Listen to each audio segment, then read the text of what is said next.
eta ongi etorria Bilbo Zaharra Forunera. Programarekin jarraituz, atzo lehenengo ekitaldia atxagarekin, gaur bigarrena. Eta gure gonbidatuak Jordi Llobet eta Naroa Zubillaga. Programatik, hor daukazuen programatik, bakarrik falta da esatia ostegunean dala Arriagako irakurketa. Naroa Zubillagari buruz, berak ere ekarri du, ona dator, itzuli duelako bizia argitaratuak, hau da, Kafka oneritzia eman zuan, edo balegotzat eman zituen idazlanen bilduma. 6-7 liburuzka onartu zituen, edo berak bizizala publikatu ziren, bere oniritziarekin, eta horiek dira hemen agertzen ziren. Hori, metamorfosia izan ezin. Metamorfosia guk irakurriko duguna ostegunean ez da agertzen Naroak itzulitako liburu. Beraz, Kafkaren horran aditua itzultzailea, bere itzultzailea izan dan momentutik. Jordi Llobeti buruz, esan dut, Kafkaren obra guztiak lehenengo metamorfosia itzuli zuela katalanera, eta gero bera dala bere Kafkaren obra guztien itzultzenaren zuzendaria. Beraz, eta nik ikusik irakurri ditudan bere gauzak interneten, oso ona dira. Besterik gabe, lehenengo hitz egingo du Naroak, arazo teknikoak konpontzen ditugu, lehenengo Naroa eta gero Jordi. Papel hauek bakarrik dira Jordiren hitzaldiak.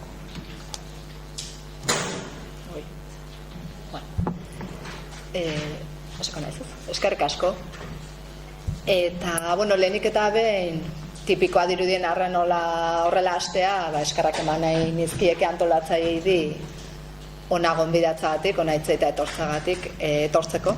Eta, nik Kafka, Pedro Alberdik esan duen bezala, Kafka itzuli nuen 2007an, baina ez nuen metamorfosia itzuli, dagoeneko 2 aldiz itzulia zegoelako, besteak beste, eta ez da ere Kafkan aditua, alde horretatik itzultzaile bainez, baina ez aditu, alde horretatik orea da niretzat nahi honetan, Jordi Llobetekin batera egotea, orea eta lotxa pixka bat ere bai, ez da?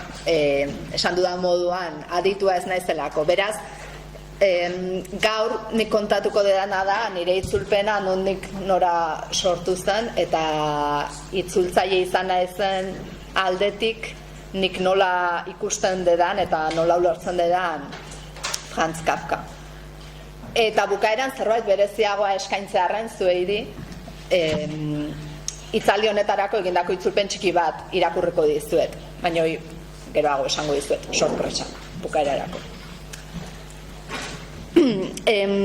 Nik estimu berezia diot Franz Kafkari aurreneko maitasun historia gogoratzen sentitzen dugun hori sentitzen dut nik berarekin.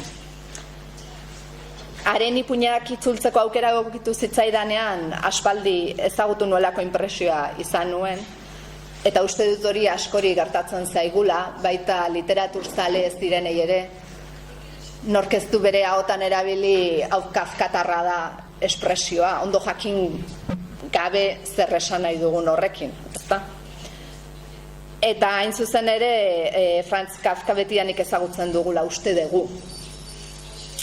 Nik literatura unibertsala izeneko lehiaketako zerrendan ikusi nuen, da Eizie eta Eusko Jaurlaritzaren hitzarmen batez sortutako lehiaketa bat, eta bertan autore desberdinen artean Franz Kafka ikusi nuen, hain landa medikua ipuina, eta epaimahaiak egindako itzulpena egokitzat uste bazun, ona zela, lan osoa itzultzeko aukera ematen zizuten. Ta nik behar bada arinkeria pixka batekin, 23 urterekin arinkeria pixka batekin hartu nuen, eta itzulpena, erronka hori hartu nuen, itzulpena egin nuen, eta gainerako lanak itzultzeko aukera egokitu zitzaidan, eta hause da liburua. Eta Pedrok esan duen bezala da, Kafkak berak bizizelarik argitaratu zituen ipuinak, metamorfosia izan ezik, metamorfosia Xabier Quintanak 70ean, 1970ean, eta Rufino Iraolak 2000 urtean jaitzulitzutelako, beraz hori izan ezik beste ipuinak. Eta holaxe bihurtu nintzen ni Kafkaren itzultzaile, eta gainera niretzat berezia da, hori bera izan zelako nire lehenengo literaturri itzulpena, eta horregatik esaten nizuen niretzat dela aurreneko maitasun historioa bezalakoa. Eta hasieran esan zidatenean, baietz, itzultzeko gainerako ipuinak, pozpozik jarri nintzen, horrekin lana egina izango balitz bezala. Eta gero lanean hasi eta jakina etzan beti bidea erresa izan. Eta ez da erresa nire ustez Kafka egile gisa, hainbat faktorerengatik. Batetik esan barrago 19. mendeko egilea izanik, ez dela erabiltzen duen hizkuntza alemana, hizkuntza bera, ez dela gaur egungo literaturan aurkitzen dena, ez? Gaina da Txekian hitz egiten zen alemana, beraz, etzan berezia zen. Hori batetik. Bigarrenik, Kafkaren estiloa bera, oso berea delako, ipuin guztietan agertzen direlako bapateko erritmo aldaketak, on den pertsonaia txar bihurtzen da, txarra dena on bihurtzen da bapatean, animaliak pertsonak bezala jakiten jarduten dute, eta pertsonek animaliak bezala, beraz beti egoera oniriko bat sortzen du, ametxetako egoera bat, eta uste dut hori dela baita ere gakoa, zergatik adituak hainbat eta hainbat interpretazio egiten saiatzen diren bere ipuinenak.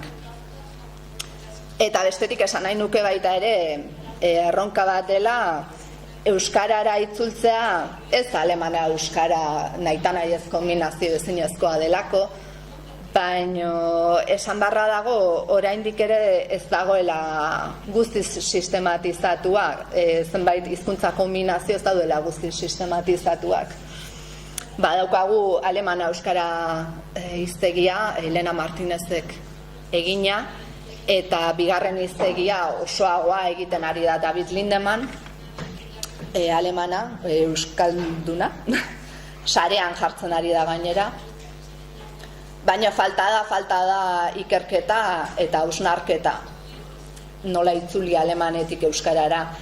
Nik neuk hainbat erronka aurkitu nituelako, behar bada gero Jobetek banatu dizuen esku horritan agertuko dira horrelako adibideak.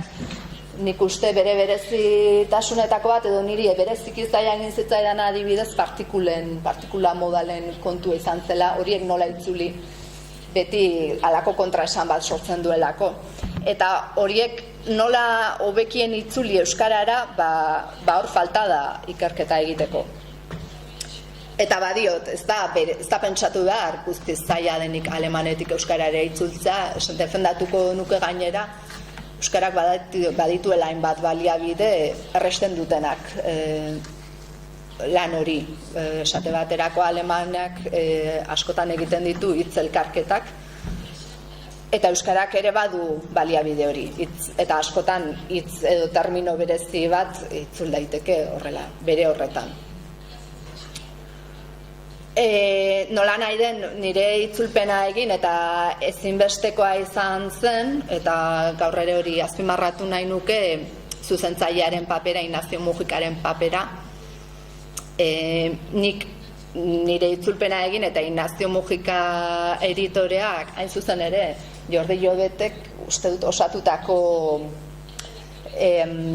bilduma hartu zuen oinarri gaztelaniazkoa, publikatu zen bida edo holako zerbait ez, bai. Hori hartu zuen oinarri konparatzeko iani oso urrun joaten ari nintzen Inazio Mujikak etzekielako alemana, eta beraz horrelako dialektika bat, elkarrizketa bat sortu genuen, ez? Nire bertsioa Inazio Mujikanen esena Jordi Llobeten irakurketa, beraz zeharka ere lotuta egon gara. Eta 2007an argitaratu zen, esan dudan bezala, 9 urte pasa dira, baino ilusioz gogoratzen dut, hain zuzen ere nire ustez Kafka ez delako kafkatar adjetiboak burura ekartzen dizkigun hori. Ez da ezkorra, ez da zerbait tristea edo ulergaitza. Ezaugarri batzuk azpimarratuko banituzke,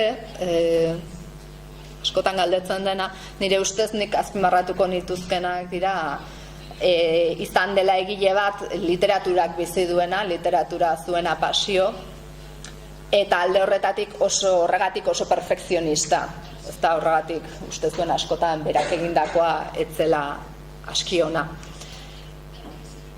Eta aldi berean melankonia kutsu bat ere bazuen, ez? Egiten zuenagatik jendeak ez zuela ulertzen sentitzen zuen, eta hainbat ipuin dauzka, nik behintzat hemen itzuli dizkiodanak, Gosearen artista izeneko bildumatxoan, horietan guztietan agertzen dira, deskribatzen ditu artistak, egiten duten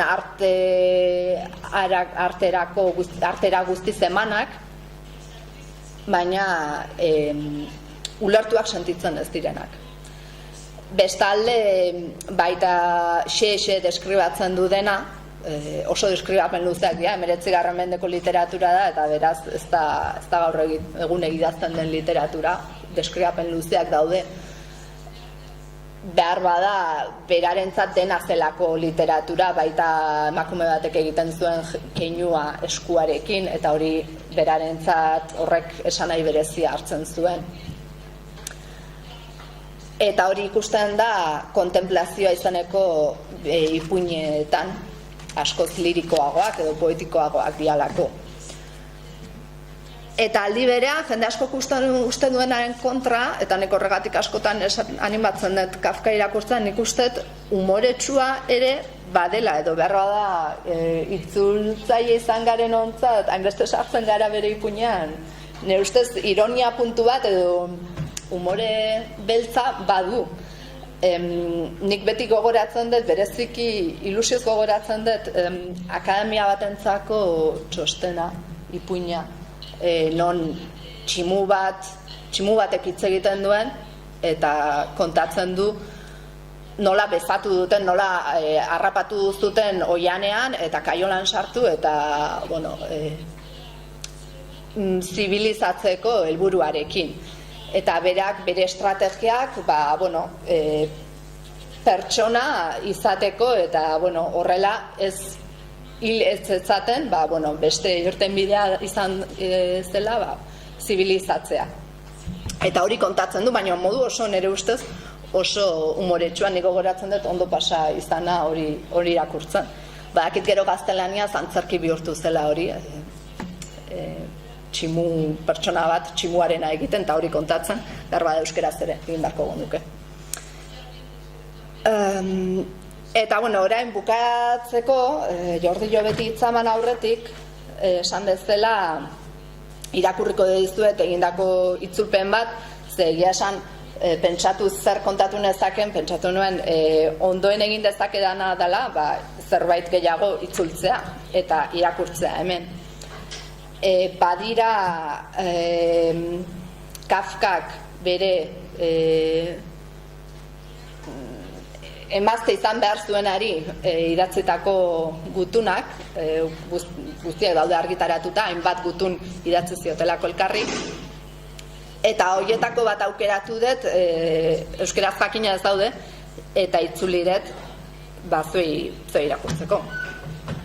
Eta honako hau da, 1912ko azaroan 23an idatzita. Pentsatu dut irakurtzeaz, horrela behar bada, nik kontatu baino, hobeto jasoko dezuelako zer nolakoa zan, ze obsesio bizi zituen, ze perfekzionista zan, asko adierazten du maitasuna, askotan uste dugunaren kontra, naiz eta aldi beran beti gutun guztietan errepikatzen duen Felizek, bere ezkonitza emandazion emakumeak, ezingo lukeela bere ondoan irauntz, bere obsesioa literatura da, eta beraz, inork ezingo luke bere ondoan iraun, ez baina. Irakurreko dizuet, isilduko nez.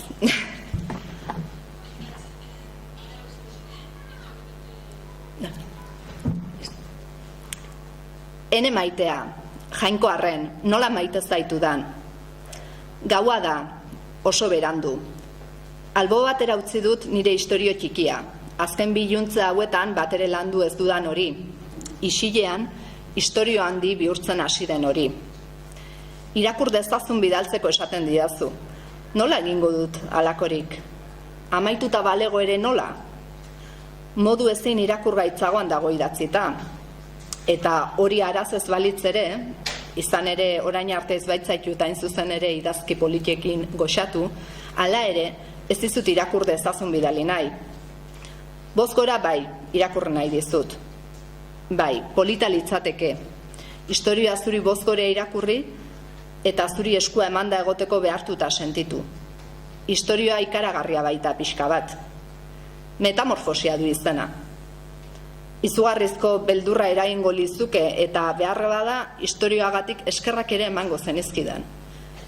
Izan ere beldurra da tamalez nire gutunekin egunero eragiten dizudana.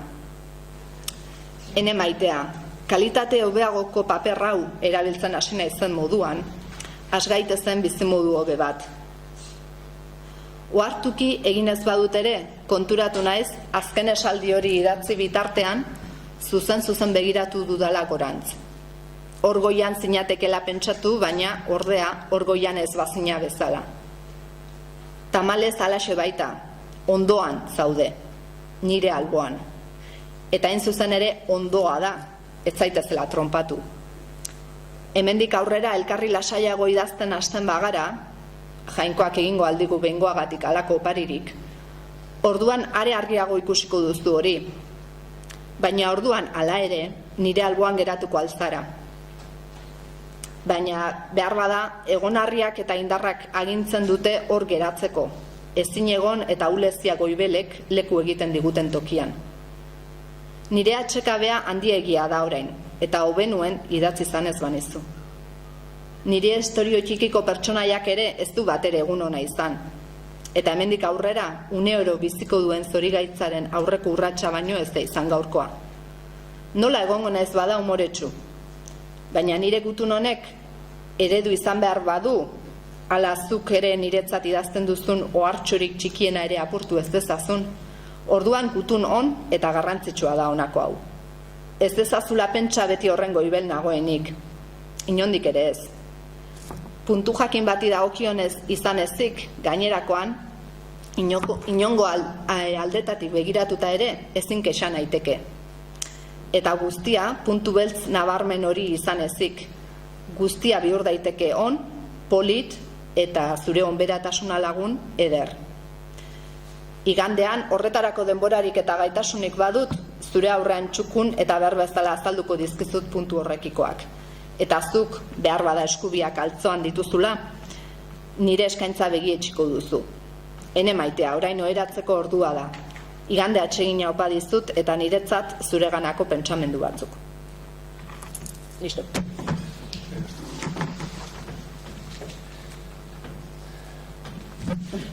Bueno, Jordi itxegiten hasi baino lehen, Beschwerung, das ist Beschwerung. no, Bexegun, ¿no? Bexegun no es como la ofrenda, ¿no? Lo busca en el diccionario.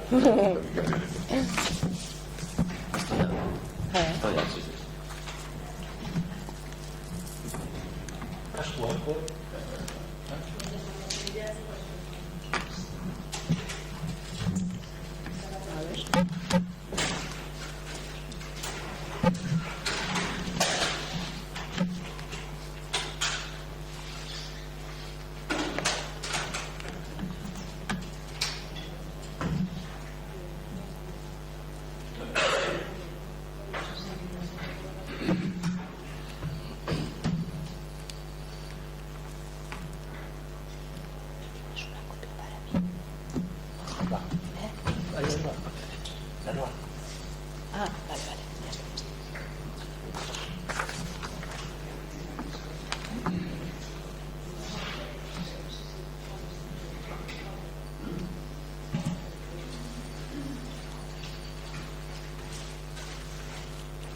Ya está. Pedro, moltes gràcies per haver-me invitat i Neroa, et felicito també per les coses que Neroa, les coses que has dit sobre Kafka, que són totes molt intel·ligents i molt agudes i molt pensades, molt correctes. És un goig per mi parlar amb vostès en la meva llengua, la llengua catalana. Ell acaba de parlar i molts, quasi tots vostès deuen parlar també la seva llengua basca, i és la primera vegada que em trobo aquí dintre del territori, diguem-ho així, espanyol, parlant la meva llengua en un país que no la parla, i un país que parla una llengua que jo no entenc, però la traducció per donar a entendre aquesta mena de normalitat que algun dia s'hauria d'acceptar en el nostre estat. És la diversitat de llengües tan extraordinària i tan positiva pel desplegament cultural del país que ens caracteritza. He estat molt content de venir, Pedro i Neroa, que m'hagueu invitat, no solament per això, sinó perquè m'estimo molt especialment el País Basc. Per nosaltres els catalans és una referència d'un poble que ha lluitat, en realitat un poble que ha sigut molt més valent que el català. Ha sigut un poble que ha lluitat molt fort, massa fort a vegades, però que ha tingut sempre molt present, que reclamava una dignitat que no se li havia atorgat, i que és un poble que va patir les conseqüències del franquisme en realitat molt més que el poble català. Això m'alegra molt. M'alegra moltíssim, i els he de parlar, en el meu cas, el que vull fer és parlar només de per què a mi se'm va acudir quan vaig fer la primera traducció que mai s'ha fet al català de Die Verwandlung, o sigui, la metamorfosi de Kafka, no posar-li aquest nom de metamorfosi, sinó posar-li el nom de la transformació. Espero que en basc hi hagi també l'equivalència entre la paraula metamorfosi, la de Gaudí, oi? Metamorfosi. ¿Lo dieu? Sí, hay dos existe, versiones. Metamorfosis, sí, existe. Sí existe. Y transformación también existe. Sí. Ja. En el nostre cas, clar, que el basc no és una llengua romànica, però en el cas del català la paraula transformació l'únic que li passa és que té una arrel llatina, això en basc no passa perquè no té arrel llatina ni grega, i metamorfosi té una arrel grega. Però el mateix, metamorfosi, és a dir, més enllà d'una forma, transformació. És una cosa bastant elemental. Per què es havia traduït d'aquesta manera? Per què s'havia traduït d'una manera que sembla bastant insòlita? Això va ser segurament, molt possiblement, per culpa, i ara quedareu molt sorpresos, d'Ortega y Gasset. Ortega y Gasset era el director de la revista de Occidente l'any 25, en el moment en què es va publicar la primera traducció universal de la metamorfosi de Kafka. I allà porta el títol, naturalment, porta aquest títol, qui va crear escola, porta el títol de La metamorfosis, en castellà. La traducció no és d'Ortega y Gasset, que no va traduir mai, pràcticament res, que jo sàpiga. Devia ser molt possible, no hi ha nom, la revista d'Occidente està editada en 2 números, en 2 volums del mateix any 1925, i podria haver estat el director de la revista en aquell moment, el secretari de la revista, perdó, el director era Ortega, el secretari que era Fernando Vela, un musicòleg, un home que va parlar molt bé de Mozart i altres coses, i que sabia molt bé alemany. I jo crec, ara això no s'ha sabut mai de qui és aquella famosa primera traducció universal, perquè Kafka va morir l'any 24 i el 25 sortia aquesta traducció amb el nom La Metamorfosis. És la primera, però això va crear escola. Això va crear una escola perquè immediatament després, és a dir, immediatament després no, molt poc després, però la primera traducció que es va fer a l'anglès de La Metamorfosi, que la van fer els esposos Muir, M-U-I-R, els Muir, molt famosos, em van dir, ja no devien haver vist la traducció castellana, molt possible que no la veiessin, i van traduir The Transformation en anglès, és a dir, la transformació. Ho van traduir així, després es va perdre. Per què? Perquè va començar a agafar molt de prestigi el nom que havien inventat els traductors al castellà, que era metamorfosis. És veritat que metamorfosis és una paraula més sonora, més brillant, una paraula més espectacular, més fantàstica, més fenomenal que transformació.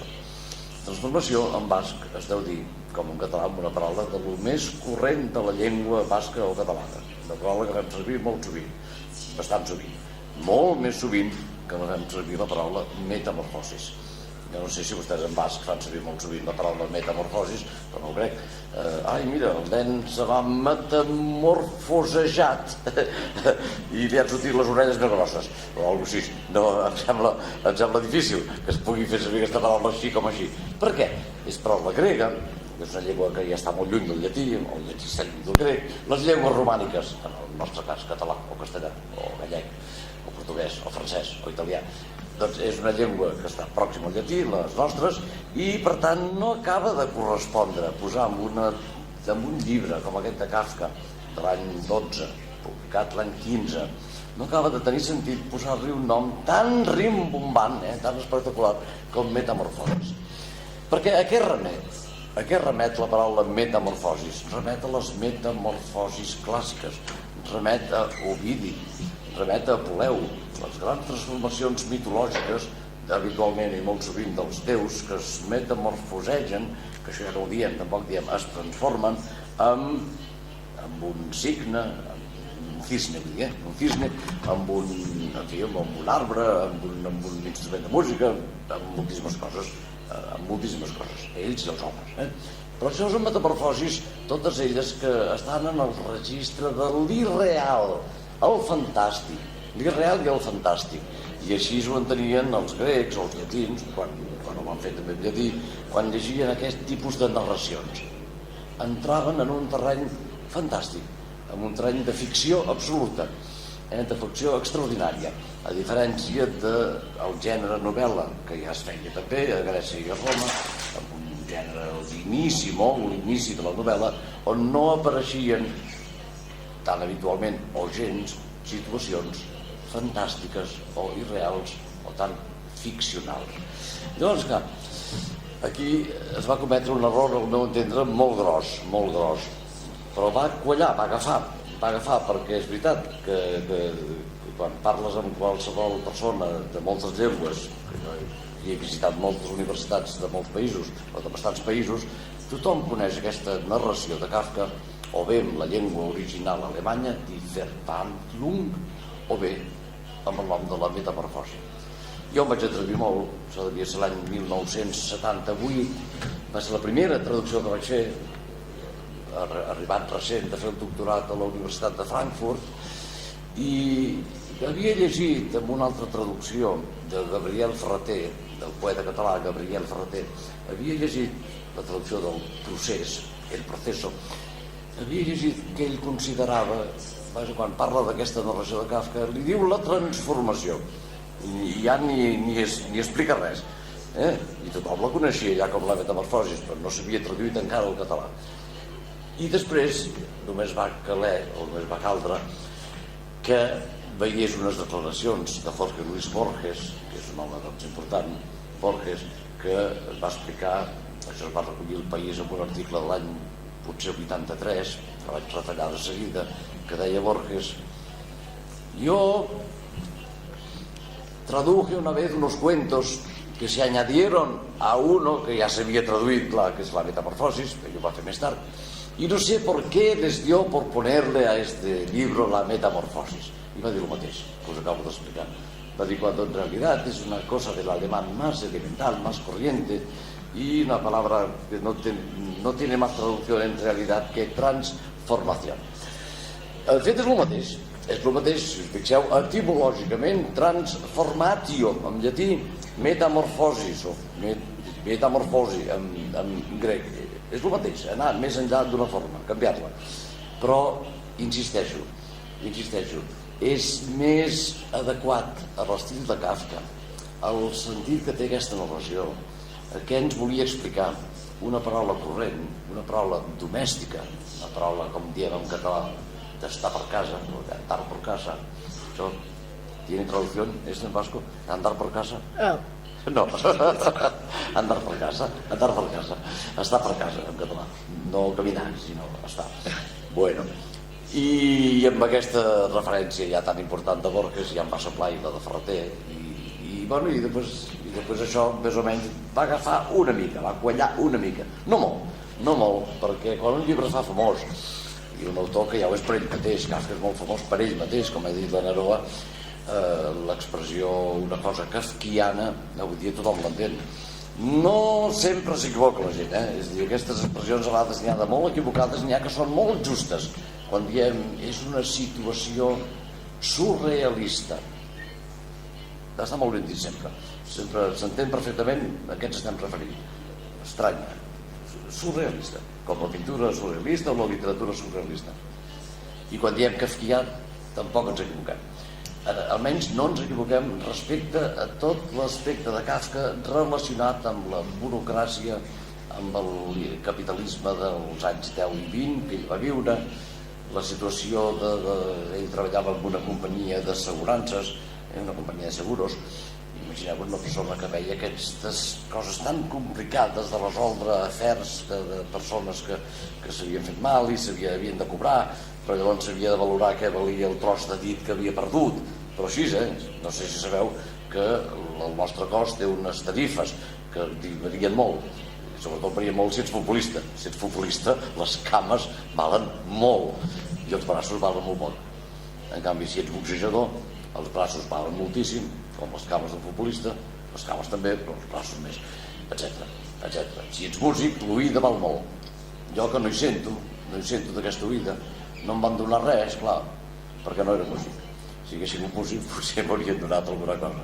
Això em va passar al servei militar espanyol, passaven unes coses. Això era el mínim que et podia passar, quedar-te sort d'una oïda.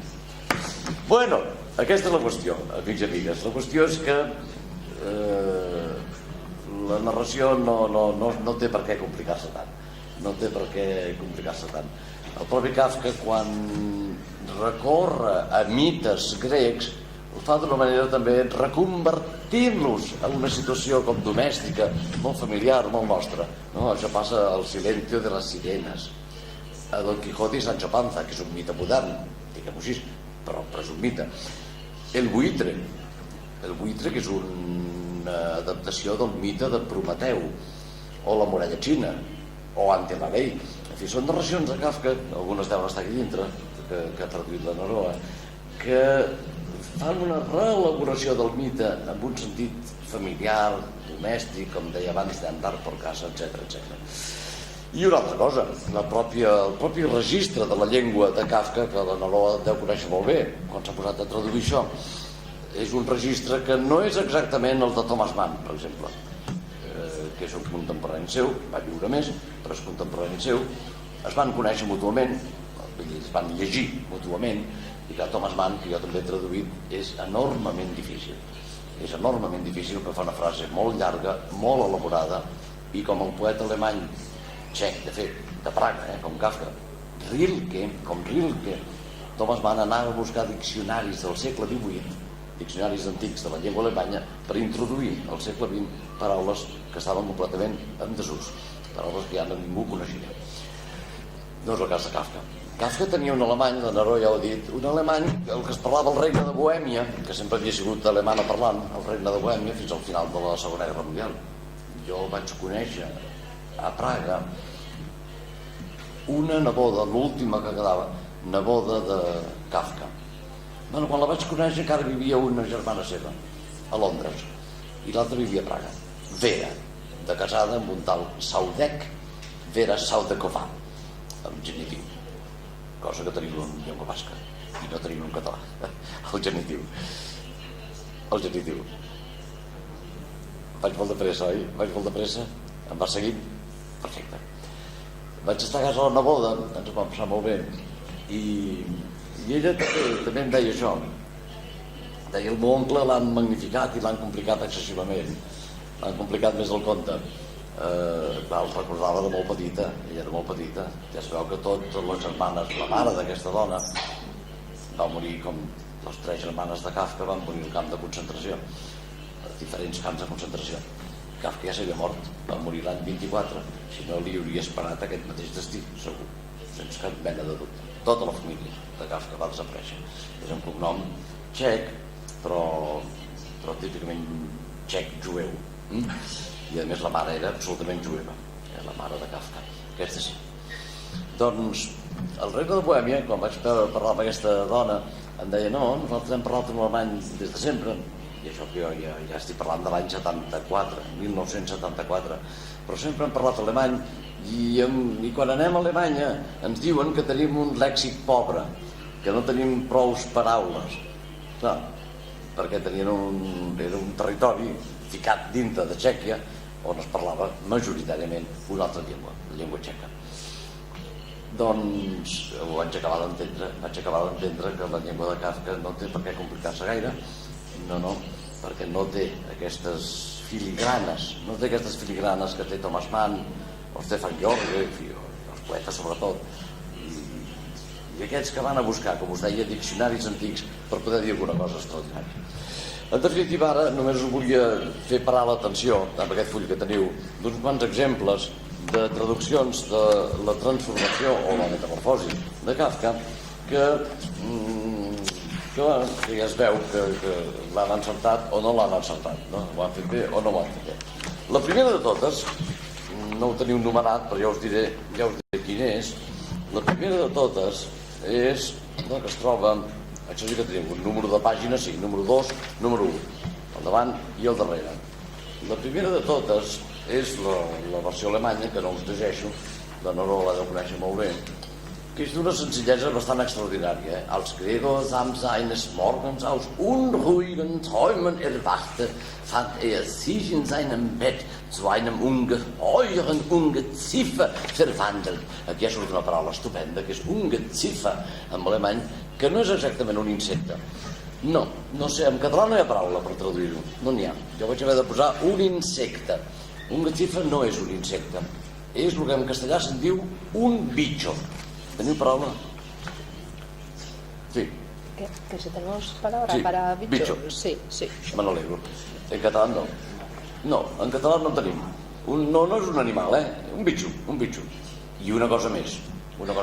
Ungeziefer és la paraula amb què es designaven els jueus en territori alemany i en territori de Bohèmia on es parlava alemany. Era una paraula despectiva pels jueus. Eres un bitxo. Ungeziefer. Com els jueus se'ls anomenava perros, etc. Això és molt habitual posar un nom d'animal a una minoria ètnica, religiosa. És un alemany que no és complicat, S'ha de traduir amb una precisió sintàctica, això sí, molt correcta. Per què?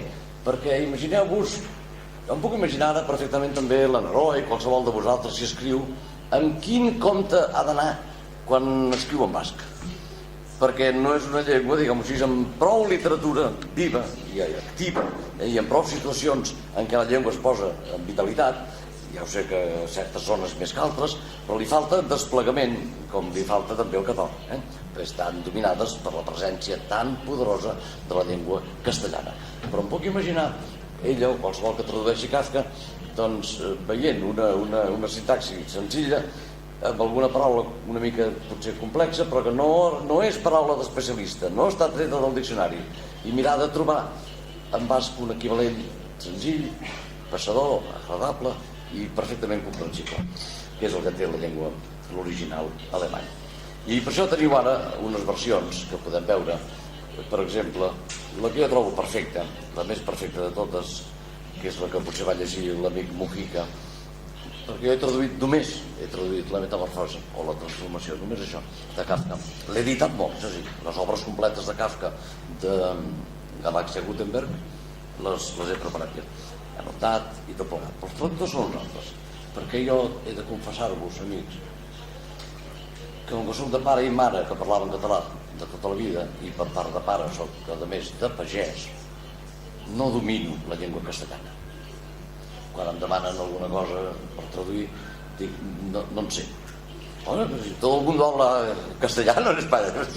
No sé, perquè saber una llengua és molt complicat. Saber una llengua és una cosa d'anar entrant i anar perfeccionant i clar, jo que volia fer novel·les, que no n'he fet al final, però volia fer novel·les, vaig pensar, la manera d'arribar a conèixer molt bé la llengua per fer una novel·la és traduir.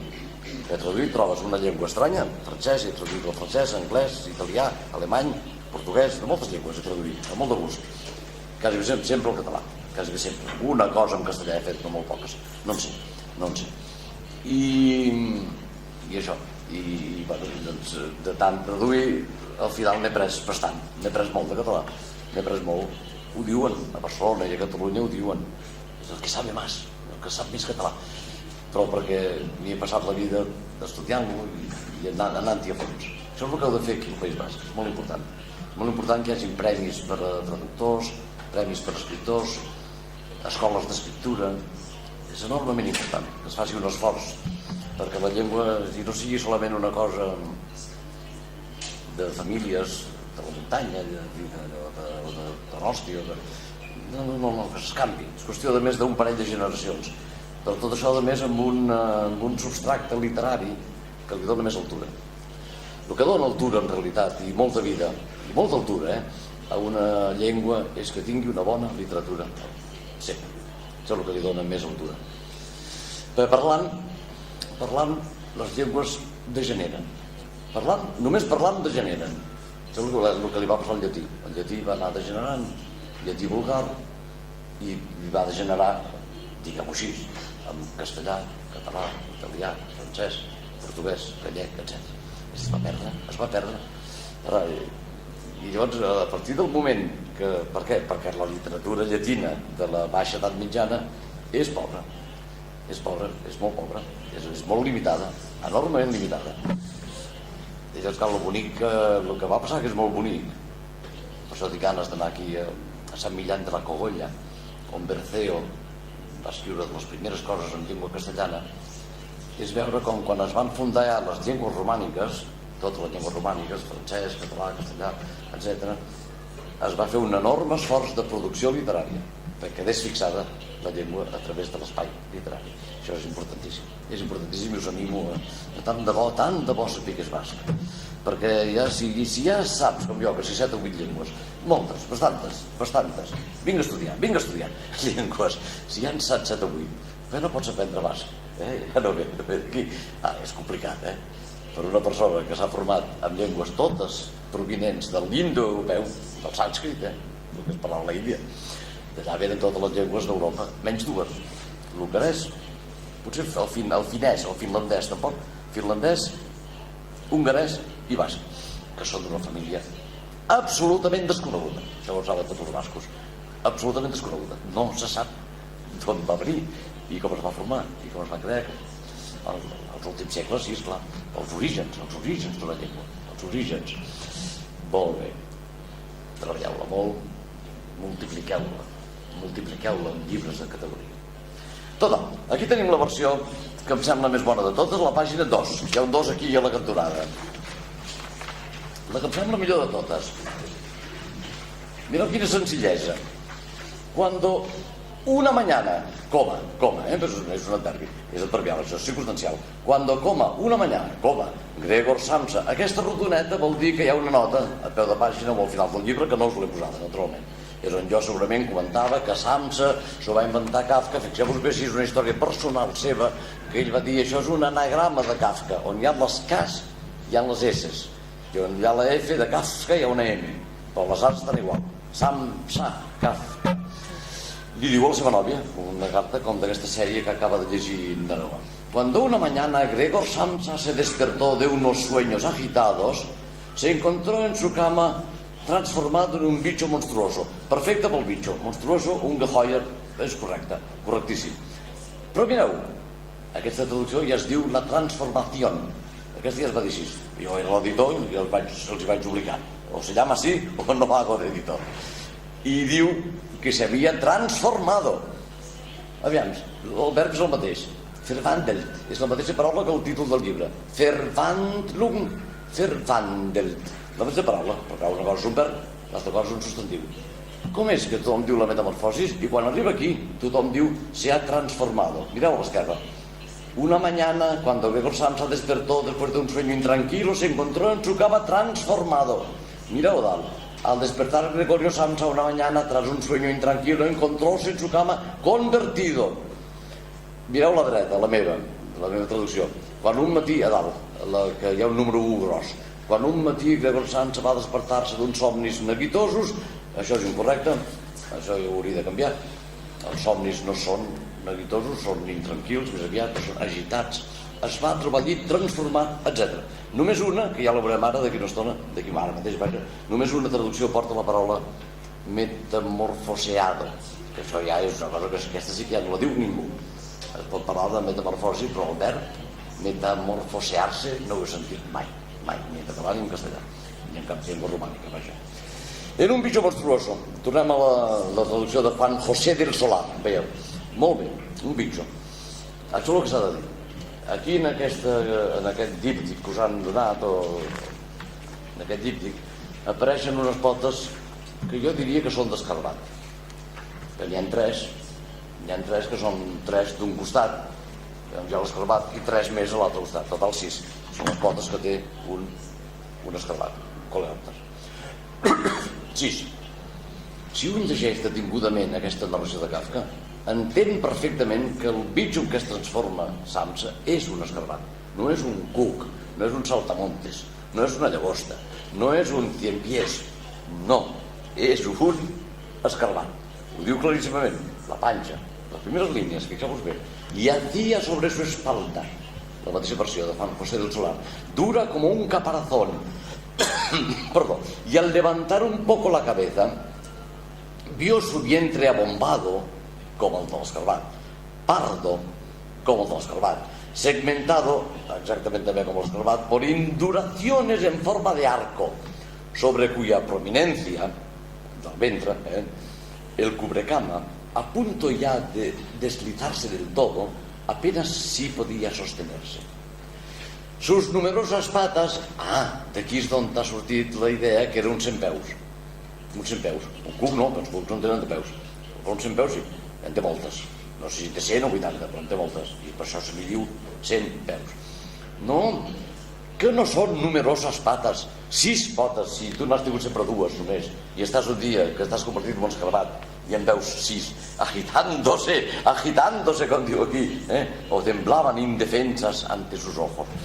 Semblen moltíssimes, i això que està molt ben traduït també aquest final, al final d'aquest paràgraf, sus numerosas patas de una deplorable delgadez en comparación con las dimensiones habituales de Gregor. Aquí tinc l'original alemany, jo em vaig equivocar la primera vegada, seine vielen im Vergleich zu seinen sonstigen Umfang, su volumen anterior, era anterior, el de antes, és a dir, el d'home. I aquí tothom diu en relació amb el seu volum, no amb el seu volum d'escarbat, no, en relació amb el volum que tenia, potser es va equivocar Kafka, però no diu Inbeziehung zu ihren, no, és clarament, és en relació amb el volum que tenia ell. Jo a mi em sembla d'una perfecció extraordinària. Juan José del Solar, que va morir fa pocs anys, malalt, havia tingut un atac de feridura, una apoplejia. Va ser un dels grans traductors que hi ha hagut d'aquest país, un enorme traductor, grandíssim, i sabia moltíssim alemany. Però bueno, n'hi ha que són molt estranyes, no? No em vull allargar gaire, jo no em vull allargar molt. Se m'acaba la veu, no les ganes de parlar amb nosaltres, però clar, n'hi ha que són. Per exemple, la de l'esquerra, la mateixa pàgina, traducció desconocida. Aquesta traducció de Revista d'Occidente, com us he dit, es va atribuir a Jorge Luis Borges. No és de Borges, no se sap de qui és. Potser va ser de Fernando Vela, com he dit abans. I ha quedat molt, clar, molt démodé, molt passada de moda. Al despertar Gregorio Samsa, això ja no es fa, traduir el nom propi d'un personatge de novel·la al castellà o en fi, la llengua que tradueixes no s'ha de fer mai. Gregor Samsa. Gregorio. Al despertar Gregorio Samsa una mañana, tras un sueño intranquilo, está bien, encontróse, això ja és raro, perquè ningú fa servir aquesta forma, diu, en castellà es diu se encontró, no encontróse, això és un arcaísme ja en aquell moment. Encontróse en su cama convertido, molt bé, o transformado, en un monstruoso insecto, correcte. Allá va ser, una forma verbal rara, echado sobre el duro caparazón de su espalda. Y al alzar un poco la cabeza, vio la figura convexa de su vientre oscuro, surcado por curvadas callosidades, cuya prominencia apenas sí podía aguantar la colcha, que estaba visiblemente no hi és, original, no hi és, que estaba a punto de escurrirse hasta el suelo. Innumerables patas, tampoc ho diu això, numeroses, no innumerables, numeroses és una altra cosa. Innumerables ja seria un 100 pies, sí, no es poden ni comptar, però no, són moltes comparades amb les dues cames que tenia abans, no? Innumerables patas, lamentablemente escuálidas en comparación con el grosor ordinario de sus piernas. Això està equivocat també, això està equivocat perquè a més Kafka no tenia grosor ni en les piernas ni en el torso, no tenia grosor res, molt prim, ja no parlem quan va agafar la tuberculosi al final de la seva vida, ja estava primíssim. Va morir, de fet, com l'artista de l'hambre. Aquesta narració està aquí, oi? I l'artista de l'hambre. Està aquí. Com aquesta narració, Kafka va morir d'inanició. Perquè tenia el càncer, la tuberculosi li va afectar la larinx. I no podien passar menjar. I va morir de gana, com l'artista de l'hambre. I quan es moria de gana, a l'hospital, als 40 anys, a punt de fer-ne 41, quan es moria de gana, estava corregint les proves d'un conte que es diu Un artista de l'hambre. I no podia menjar.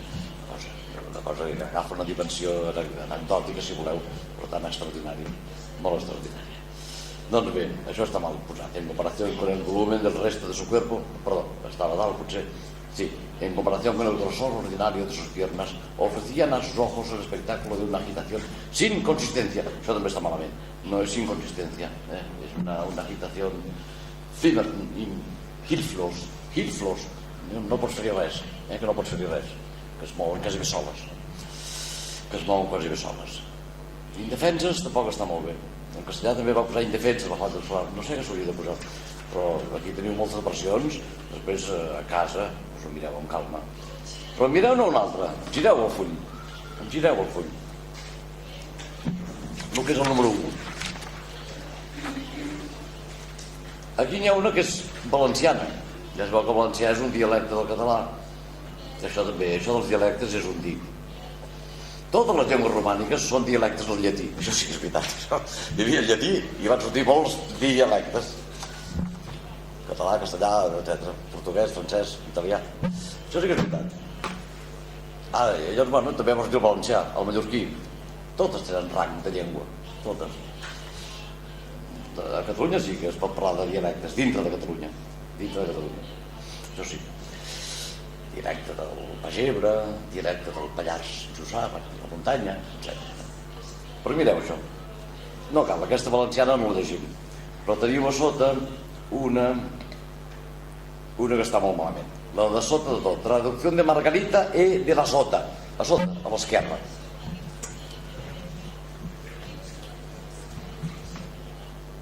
Una mañana, tras agitado sueño, Gregorio, malament, i això és recent, aquesta fa poc temps, Gregorio Samsa amaneció transformado, amaneció, és molt estrany això, el dia amanece, o amanece, com llueve, aquests verbs que no tenen subjecte, amanece, llueve, nieva, etc. Amaneció, se despertó, transformado en un gusano. Això ja és horrorós. Per què? Perquè mira que s'ha estudiat, que se n'ha parlat, Nabokov el va dibuixar. Vladimir Nabokov, el novel·lista rus, quan feia les classes els dibuixava l'esgarbat. I a més els hi trobava els trossos del text de la Metamorfosi de Kafka on quedava clar, quedava molt clar que era un esgarbat, 6 potes i unes antenes i unes mandíbules potents, les dels esgarbats potents. Bueno, transformado en un gusano. Estaba acostado de espaldas, unas espaldas duras, com unes espaldes. Les espaldes, en principi, en català també diem les espatlles. Les espatlles són els hombros, i les espaldes jo crec que són els hombros. I una cosa són les espaldes i l'altra en singular, la espalda, que és detrás. Es incomprensible. Es incomprensible. Unas espaldas duras como una coraza y levantando un poco la cabeza advirtió, es bonito en castellano, advirtió que tenía un vientre oscuro y abovedado dividido por arqueadas nervaduras. Això és com una recreació, aquesta traducció. Entenen, és una manera de traduir, entenen el sentit d'un paràgraf i el reescriuen. Sintàcticament, verbalment, lèxicament, està com reinventat. La colcha, apenas retenida en la cúspide de esa construcción, això és fatal, en la cúspide de esa construcción, encima de la barriga, la colcha estaba ya a punto de caer y las patas desproporcionadamente delgadas. Bueno, desproporcionadamente respecte a què? Respecte al cos que tenia Franz Kafka. Agitábanse ante sus ojos, i falta l'adjectiu, agitábanse como hilflos, indefenses, o com sigui. Total, heu vist uns quants exemples, no us vull trobar més. Potser la francesa és molt maca, i a França aquí tothom segur que tots sabeu francès. Segur, com passa al nord de Catalunya, quan s'està a prop d'un país, aquella llengua... La meva teoria és que de l'Ebre per amunt, la segona llengua dels col·legis hauria de ser el francès, no l'anglès, el francès. De l'Ebre per amunt, perquè el que està més a prop és França. Bueno, però hi ha l'anglès, internet, tot el que vulgui. Però la gent un dia agafa el cotxe i se'n va al país que té més a prop. I el país que té més a prop, tot el nord d'Espanya, fins a Astúries, o en general, si no vols passar el mar, és França. Tant per aquí com per l'altre cap, l'altre extrem, que és per la província de Girona. Nosaltres fèiem francès al col·legi. Nosaltres fèiem francès. Ara fan anglès. Bé. En francès diu, pàgina 1, a l'esquerra. Lorsque Grégor Samsa s'éveilla un matin au sortir de rêves agités, molt bé, sueños agitados, il se trouva dans son lit métamorphosé. Perfecte. Com que la traducció d'aquesta noia, Brigitte Verne-Cain, que és nova, és bastant recent, es diu la metamorfose, aquí diu, si el títol diu metamorfose, el verb també tindrà que dir el mateix. Metamorfose. Molt honesta, molt honrada i molt ben fet. I si no, posa la transformació. I s'ha transformat. En què? En un monstrueux insecte. Il reposait sur son dos qui était dur comme une cuirasse et en soulevant un peu la tête, il apercevait son ventre bombé, brun, divisé par des arceaux rigides au sommet duquel la couverture du lit sur le point de dégringoler. Aquest verb és massa especialitzat, massa, a punt de relliscar. Dégringoler, tout à fait, ne se maintenait que d'extrême justesse. Tant puissance, ses nombreuses pattes, d'une morsure pitoyable par rapport au volume du reste. Això no està prou especificat. Del reste de què? Del reste del cos o del reste del cos que tenia abans sonst en alemany Franz Kafka. Però està molt bé. Papillonner, el verb és bonic, papillonner, allò que fan les papallones, allò que fan les papallones amb les ales. Papillonner, com les potes de l'escarball. Devant ses yeux. Amics i amigues, no us vull atabalar més perquè el català és molt raro també. El català és molt raro també. Jo estava aquí fora al bar amb el Pedro i la Naroa i la intèrpret i ells parlaven basc naturalment. No he dit res, només faltaria d'un respecte absolut per les llengües de tothom, de la vegada poble. No en tenia res, menys una paraula, que era en llatina. Han dit, vale. Esto lo he entendido. Vale, això en llatí. Ja n'hi ha de llatinismes, més d'un. He sentit història, també, a la traducció de les teves paraules. Història, em pregunto, val per narració o val també per la història en majúscula?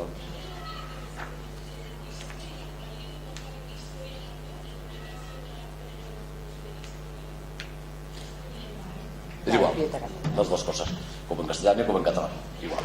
Sí. Però és una paraula llatina, història. I vale també, bueno, hi ha algunes, molt lògic, les llengües són una barreja. Ara aquí, clar, aquí predomina tant l'origen desconegut del basc que no en tenia res. Però jo estava feliç de sentir com sonava. Això els espanyols s'haurien d'acostumar d'una vegada, s'haurien d'acostumar els espanyols, amb això acabo, ja m'excusareu, en aquest terreny ja m'excusareu, però s'haurien d'acostumar a sentir les llengües que hi ha en aquest país tan complicat, sentir-les totes. Quan Joyce, el novel·lista James Joyce, se'n va anar a Trieste a viure, a treballar per una acadèmia d'idiomes, al bon temps obria la finestra per sentir totes les llengües que es parlaven en aquell moment a Trieste, al nord d'Itàlia. El dialecte triestí, el dialecte de l'italià, l'eslovè, l'alemany i no sé quina més. I Joyce estava encantat. Joyce estava sentint llengües, unes les coneixia, altres no, però sentia un joc de llengües que el fascinava. És fascinant. A mi m'agrada molt. A veure si encara l'aprenc. A veure si encara l'aprenc. No, a veure. És difícil. I després va fer aquest prodigi d'Homer, que és l'Ulisses, que és això, és aprofitar tots els coneixements lingüístics de llengües molt diverses i barrejades, entrar en la llengua amb gran delectació, amb gust per la potència que tenen totes les llengües i les variacions que presenten.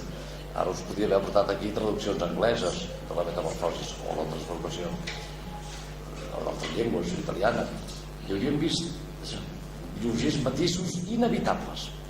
Les llengües tenen un caràcter i per molt bé que ho facis, la llengua original et quedarà esborrada. Però es pot fer bé. Estic segur que la Nora això ho ha fet molt bé, ja he vist com parlava, segur que ho ha fet molt bé. Ara, què sé jo, la musicalitat de l'alemany no és la mateixa ni que del basc ni que del català. La música, que és potser el més important d'imitar amb un autor, la prosòdia, la música que té. Thomas Mann té una música característica. Hölderlin, quan escriu en vers, per descomptat, si no també, etc. Tots els grans autors, Nietzsche té, tots els autors alemanys i francesos i anglesos, tot sigui, tenen una música que els caracteritza. Proust té una música seva, inconfusible. En alemany, els gregos han eines Morgens als unruhigen Träumen. Abans he exagerat molt, Això és com llegia, he llegit com llegia Thomas Mann. Thomas Mann llegia així. Els gregos han eines Morgens als unruhigen Träumen erwacht. Thomas Mann llegia amb un èmfasi que feia molta por. Hi ha gravacions. Fet molt de teatre, en sabia molt. Té una música i quan ho tradueixes aquesta cosa inevitablement es perd. Ara, si veus que el que no pots fer és començar a tallar les frases i afegir paraules, treure paraules, això sí que no. Conservar el sentit que té i tot el que es pugui de la forma prosòdica i musical. No hi ha més llei per a un traductor. Amics i amigues, Pedro, Noa, tots vosaltres, moltes gràcies per haver-me convidat a un país tan extraordinari. Gràcies.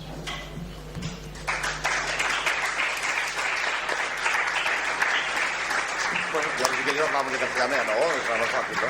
Sí. Si nos hablamos tú y yo en castellano. Hazlo una pregunta. Bueno, eskerrik asko, Naroa, Jordi, gure txanda da horre.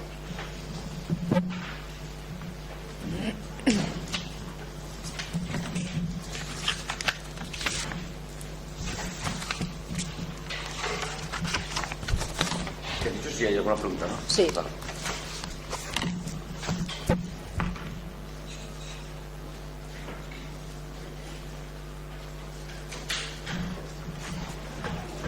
Bueno, pues... No hay preguntas. No hay preguntas. Pues entonces, muchísimas gracias. Vaya, en nombre de... Digo tú, Pedro, que eres el organizador. Bueno, eskerrik asko Jordiren izenean eta bihar arte, Kafkaren aulkian. Gracias y hasta mañana, porque mañana han organizado... Muchas gracias. Bueno, muy bien. Tengo mucho rato, demasiado rato. No, se está muy bien, está muy bien. Sí, algo de prisa, ¿no? ¿Ha ido traduciendo? Sí, lo ha hecho muy rápido. Sí. Pero habla bien catalán.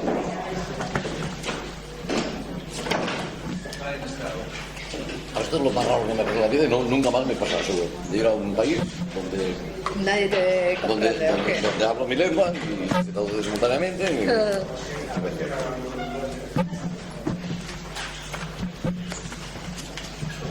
Jordi, guarda esto. Y adiós al origen famoso. Oye, es lo que pensé ayer. ¿Cómo te llamas? KEPA. Hartuko duzu... KEPA. Bueno, behatzetan uste daukatela beste bat. Me gustó mucho. Joder, con mucho gusto. Bueno, buelta guztiketak edo, ondo atera dena, enkontrezea, Ay. Eso es lengua. No, pero no conocía, no. Yo conocía una cosa mucho más bonita. Decía que incluso había que enseñar eso. Que había que enseñarlo todo. No, lo has leído mal. No, lo que puede pasar es que al final solo se puede enseñar eso. Eso sí que puede pasar, claro. Pero decía, enseñar literatura universal, todo lo que sea. Pero también a tan solo zapato. Porque el profesor tiene que enseñar todo lo que convenga.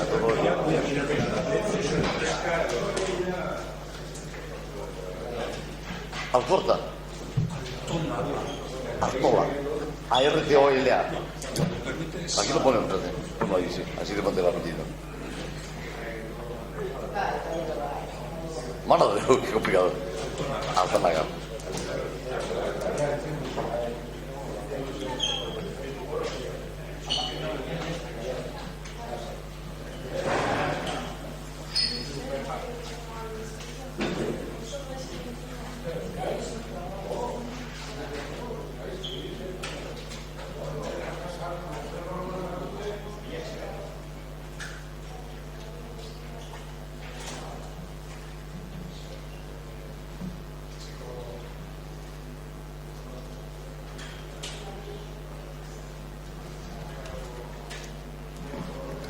Para que Pablo Tonaga con afecto y amistad y admiración por su trabajo. Pues debes enseñar tú. Mucha admiración. Que Dios te conserve el humor. ¿Qué te llamas? Ah, esto es muy bonito, esto nos gusta mucho.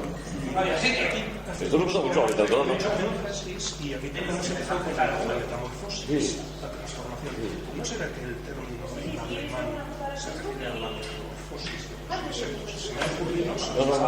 No, eso es lo que me dijo la traductora al castellano, una reciente, que se metió conmigo, estuvo discutiendo mi idea de transformación, diciendo que Cerdantrum alude también a las metamorfosis de los animales. Y yo he de usar esta palabra. Pero en fin, si hay una palabra alemana que se dice metamorfose, ¿por qué no la uso?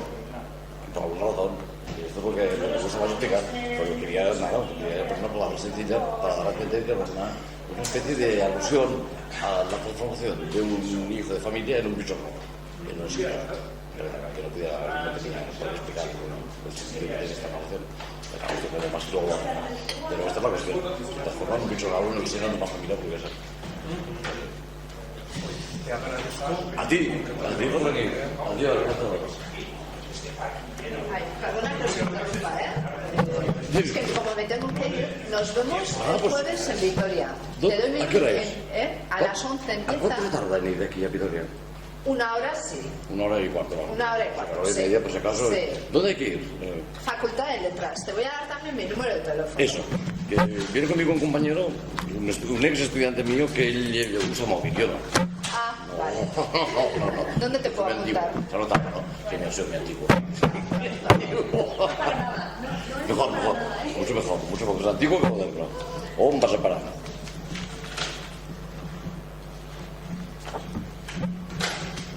Bien.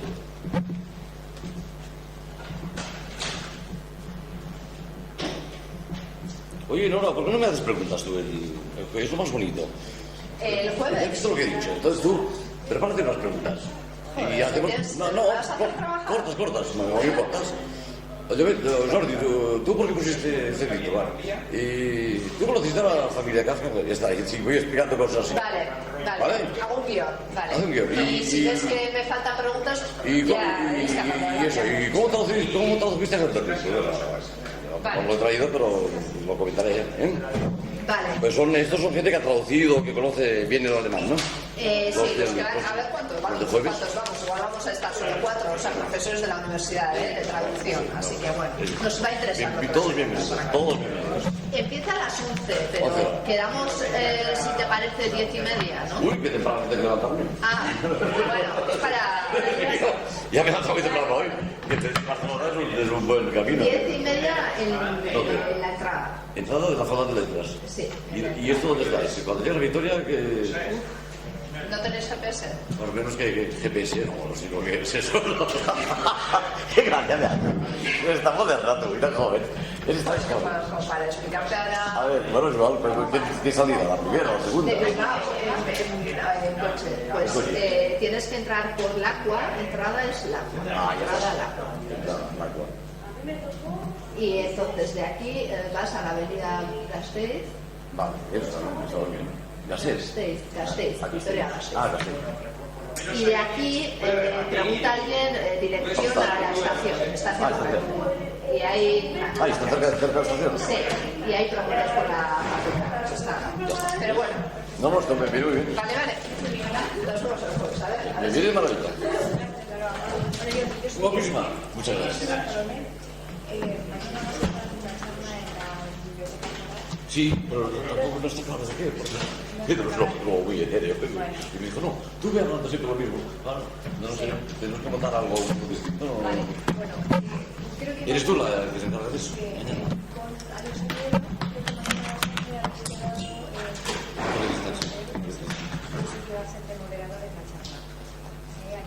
Bueno, pues hablemos de Kafka en general, ¿no? No será mejor para ese público. Hablar de Kafka en general. Sí, esto es lo que pusimos, pero es un poco... Solo para eso, este título. Y bueno, empezaré con eso, pero Bueno, creo que a las 11 habéis quedado con Pedro. Sí. Con él para charlar Mañana. sobre la no, que creo entrevistan. Decía que no entrevistas así. vais a quedar Para montar la conferencia del jueves. Muy bien, entonces que me diga lo que quiera. Yo me monto la conferencia en una hora, sin libros, ¿verdad? Solo para la cabeza. Que me diga, yo lo que me pida. Era la moderadora que probablemente lo que haga es un poco lo que estás pidiendo a Naro. Sí, que pues no tenía ninguna pregunta. La tengo que despedir, ¿de qué porcentaje? O ya se fue. ¿Quién? De la nueva. Naro, sí tenía que pasar.